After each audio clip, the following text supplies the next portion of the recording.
call upon our next speaker, who has come all the way from the Punjab, is Jaswant Singh Khalra, who is the Secretary of the Human Rights Wing of the Shiromani Akali Dal. Mr. Khalra.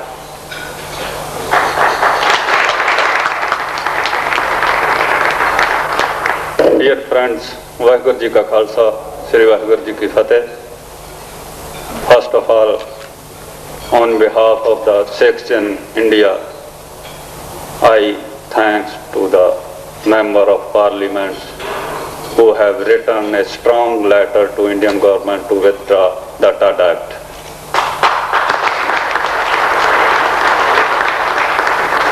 And I hope that the people of Canada, the members of Parliament and government will help us to protect the human rights which have been violated by the Indian government there.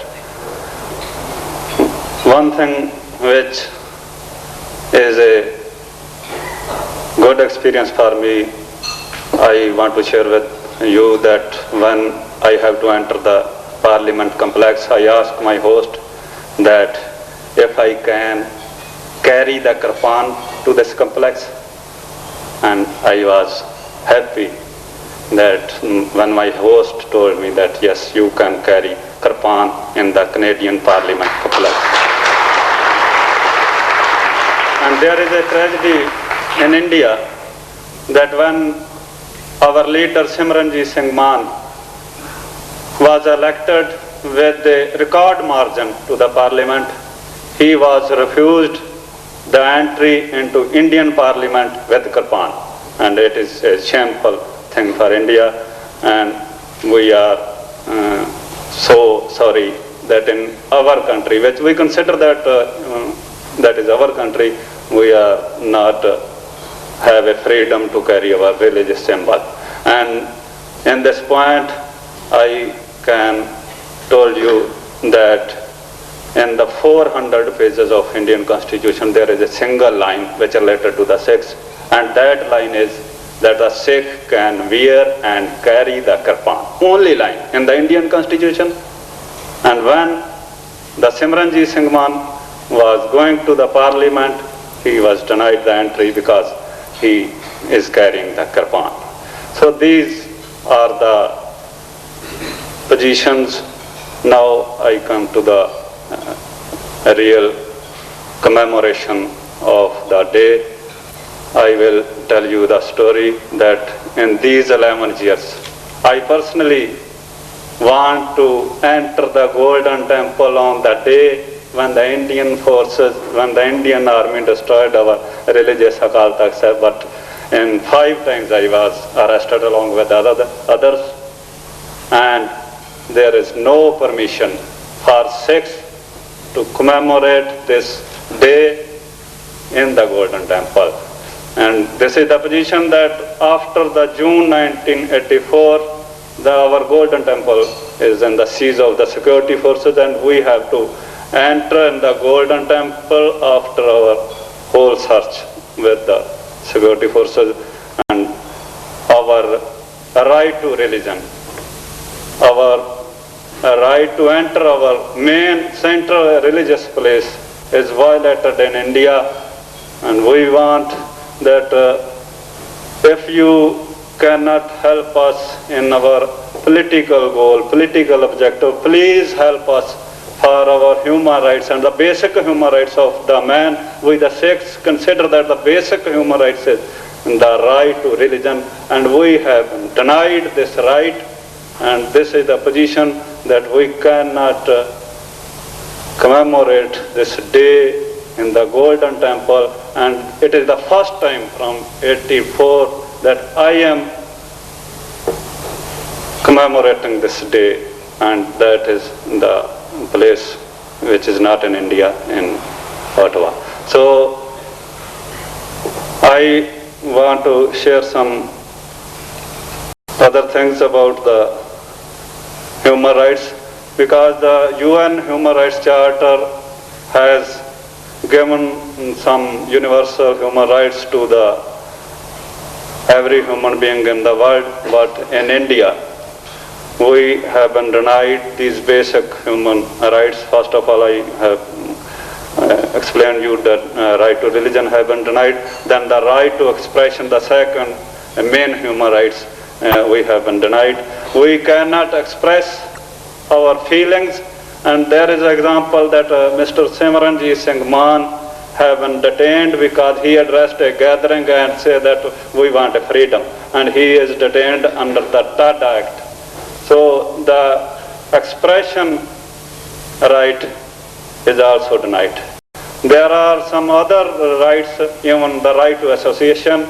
So there is a new act in Indian Parliament, the People's Representative Act, in which we have been forbidden to make an association based on our religion. The discrimination is based on religion, and we are only discriminated that we are the Sikhs, but we are forbidden to associate, to make a political party, to appeal on the issue that there is a religious discrimination, and in the elections they can ban us, the Akali party or any party who is based on the religion. So this is the violation of our human rights to have an association.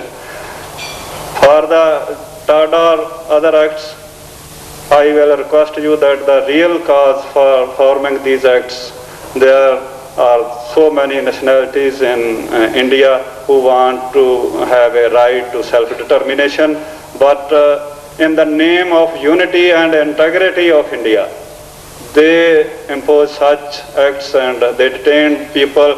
You know that in 47, two states which are the Christian majority states, Nagaland and Mizoram, they were crushed by armed forces in the name of unity and integrity.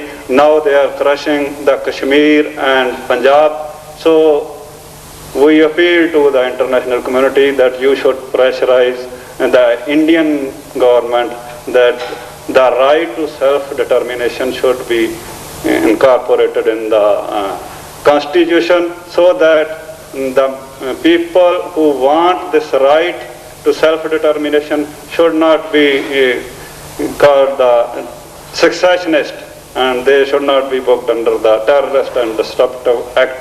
So you should ask the Indian government to incorporate this right to self-determination in the Indian Constitution. There is a right to leave the country, which UN has granted. There is a right to enter the country. We, the Sikh people, as the Sikh people from abroad wants to go to Golden Temple, the we people who lived in India wants to go our religious place in Pakistan, Nankana Sahib, which is the birthplace of our religious founder, but we have no right to leave the country to enter the Pakistan to pay homage to our first Guru, to visit the central Sikh place. So we want that the Sikh people living all over the world should have a right to enter freely into India to visit Golden Temple, and we want a right to leave the country to visit Pakistan, where we have to visit our religious place, Nankana Sahib. So these are the fundamental human rights which we want that you should pressurize the Indian government. Last, because I work on the human rights field, last year we found that the thousands of our young men were picked up by the police and they have been disappeared by the security forces. When we went to the courts, the police say that these people have gone abroad and they are working in the Western countries as refugees. But we know that these people have been killed in the false encounters. When we investigate this case, we found that in the municipalities, the cremation grounds of the cities, 25,000 bodies have been cremated as unidentified and unclaimed. These were the bodies of the young men, the persons who have been disappeared by the security forces. And we put the record to the press, to the judiciary, that these are the proofs of unidentified bodies, but we have no justice on this point. Even when we go to the High Court refused that it is not a public litigation. When last month we went to the Supreme Court of India, the Supreme Court was also helpless. There is a National Human Rights Commission, which India claimed that in this commission will protect the human rights. We went to the Human Rights Commission, its chief, Mr. Mishra, but he said, I am helpless because there should be another Human Rights Commission in Punjab, but Punjab government has not formed this commission. I cannot see into the cases which are related to the Punjab. So this is the position. The Indian government claimed that they have formed such and such commissions. There is a judiciary, but when the Sikhs went to the courts, to the commissions, when they demand justice, the Indian unity and integrity feel that it is in danger. So we are denied every human rights. Even in this case, we want that the Indian government, Indian judiciary should only show us the photographs of these dead bodies, because the families of these bodies wants to know that if their boys have been killed or they are now in the custody.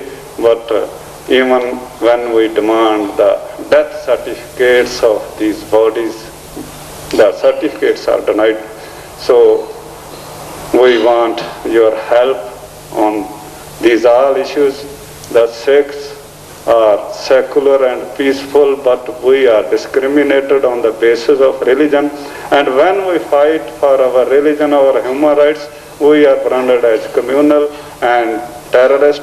The country which is fighting with all his neighbors, with Pakistan, Bangladesh, China, he is claimed to be as a non-violent, peaceful, and the Sikhs who sacrificed for this country, they are branded as terrorists. This is the tragedy. But I hope the Canadian people, the Canadian Parliament, Canadian government will see into this true picture, and they will help us to defend our human rights and to live with dignity.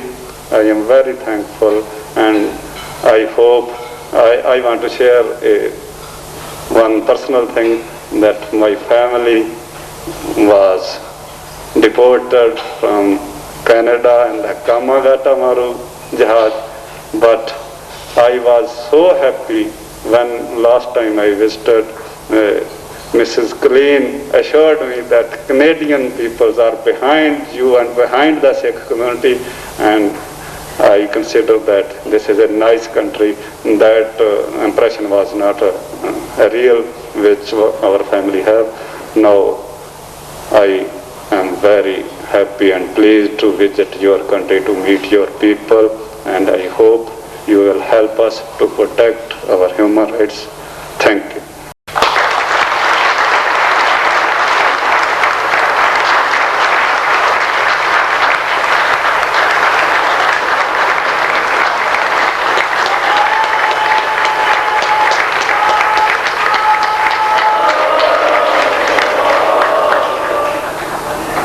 Thank you, Mr. Khalra.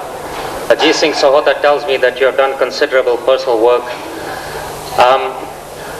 My eyesight must be getting weak, because I noticed Colleen Bomia sitting not too far from me, and she has been a great friend of the Sikhs, a Liberal member of Parliament, who is also a member of the House Foreign Affairs Committee. I'd like to welcome you, Colleen Bomia. I also noticed another great friend of the Sikh community, Jean Augustine, Parliamentary Secretary to the Prime Minister. Come in, Jean, welcome.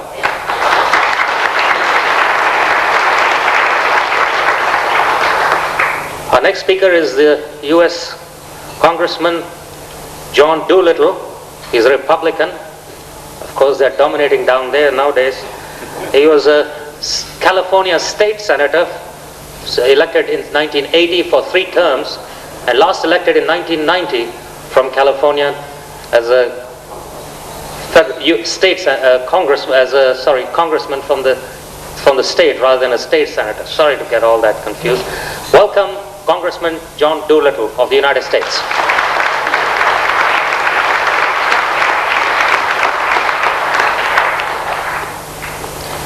Thank you very much, Mr. Solicitor General, distinguished members of Parliament, and ladies and gentlemen. It's a great pleasure to be here to visit you in Canada. Canada is our largest trading partner, and I've long admired your beautiful country. I have not had the privilege of ever visiting the eastern part of Canada until just this weekend, and I just wish that I had a little bit longer, and I look forward to coming back and making that opportunity to spend a little more time here. Our family is from the West, California, so we've visited British Columbia before and admired the tremendous strength of your people, beautiful and abundant natural resources that you have here, and it is really wonderful to be here and to support the Sikh community in its cause for justice. When I hear of the tremendous oppression going on in India against members of your community, it greatly saddens me, and it reminds me, I must tell you, of in character at least, and degree, the types of abuses that our forefathers in the United States revolted against. We will celebrate next month the 219th anniversary of the American Revolution. From time to time I reread the Declaration of Independence, and every time I do I find inspiration there. Of course, that while it was the American independence that it specifically referred to, the document is written, as you know, exclaiming, proclaiming the rights of men and women throughout the world that are deemed to be God-given or unalienable rights. And so we must recognize that although not everyone is allowed to exercise those rights because of oppressive government, they in fact, by God, are entitled to enjoy them. And I think that's important to remember. We read in the Declaration, we hold these truths to be self-evident, that all men, and if they were writing today they would have said women, but they meant women, are created equal, that they are endowed by their Creator with certain unalienable rights, that amongst these are life, liberty, and the pursuit of happiness, that to secure these rights, governments are instituted amongst men, deriving their just powers from the consent of the governed, that whenever any form of government becomes destructive of these ends, it is the right of the people to alter or abolish it. Now those, the founders of our country, proclaimed were rights that belong to all people in the world. And I find it very inspiring.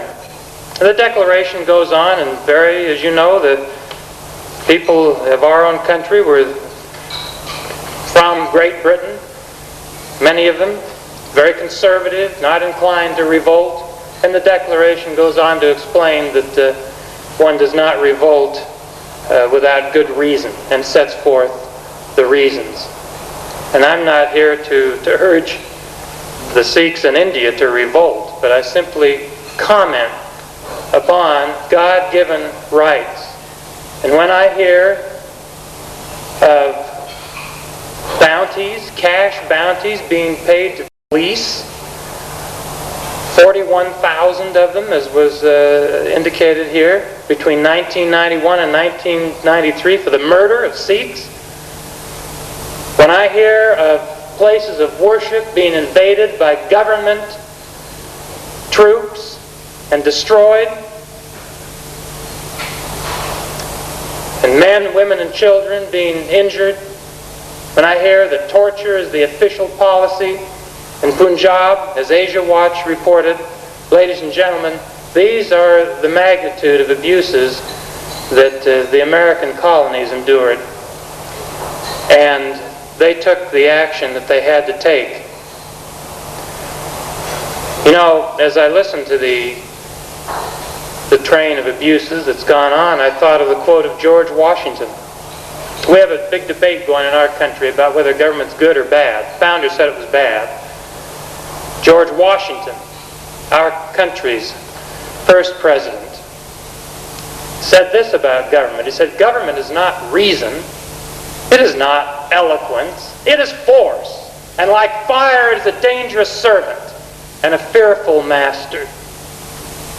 We see that government has gotten beyond its bounds in India and has become the fearful master rather than the servant that it was intended to be. What can we do as the great nations of Canada and the United States and the citizens therein about these problems? I'm reminded of a statement by a former chaplain of our United States Senate, Edward Everett Hale, who had this to say: I am only one, but still I am one. I cannot do everything, but still I can do something. And because I cannot do everything, I will not refuse to do the something that I can do. What is the something that we can do? The House of Representatives recently passed an amendment to the Foreign Aid Authorization Bill, which was unanimously adopted, which cut off foreign aid to the nation of India for its development. Didn't cut off the humanitarian aid. But we decided that, knowing the abuses that are going on there, we are not going to provide that kind of assistance to a country which is abusing its own citizens. Now, we've only taken the first step, because in our system we have to have the Senate to concur with our action. We have to have the President sign the bill into law. But I hope that you will do your part to communicate in any way that you can, through any means that you may have, with officials in the United States, to let them know how important it is that we maintain that amendment. That will cut off over $70 million foreign aid dollars to the nation of India. It'll send an important message, and one, I think, that will be recognized. We have here the very recent example in Canada, where the appellate court ruled that one could serve in the, I believe it was the Royal Canadian Mounted Police, and wear turbans. Your freedom of conscience was recognized, and you were recognized as full citizens with right to participate even in this way, even though the display of the turban is not traditional for the Mounties. And I commend Canada for that decision.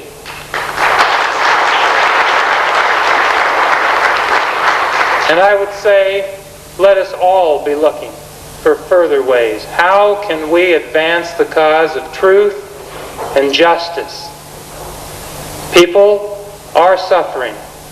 What can our countries do, short of sending our own armed forces, which I'm not advocating, nor have I heard anyone else advocate, but what can we do? What is our sphere of influence as countries that can be used in such a way as to advance the cause of justice?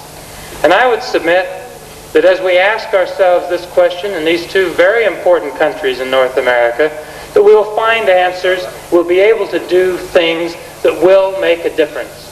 And I believe that when we do our part, God blesses our efforts and does His, and the effect will be dramatic. I salute you and thank you for the opportunity to address you tonight.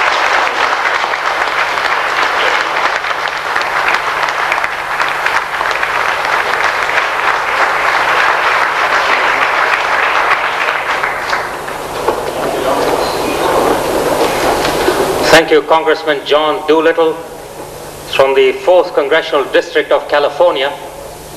I was looking at his CV and I thought there must be some link to the Sikhs. I noticed he serves on the House Committee on Agriculture. So that's must be something there, right, Gyan Singh? But thank you for your speech and thank you for bringing the perspective from south of the border. And it certainly has touched a nerve here. I am also informed that Maria Meena, Member of Parliament from Beaches, Woodbine and Bonnie Hickey are also here among us.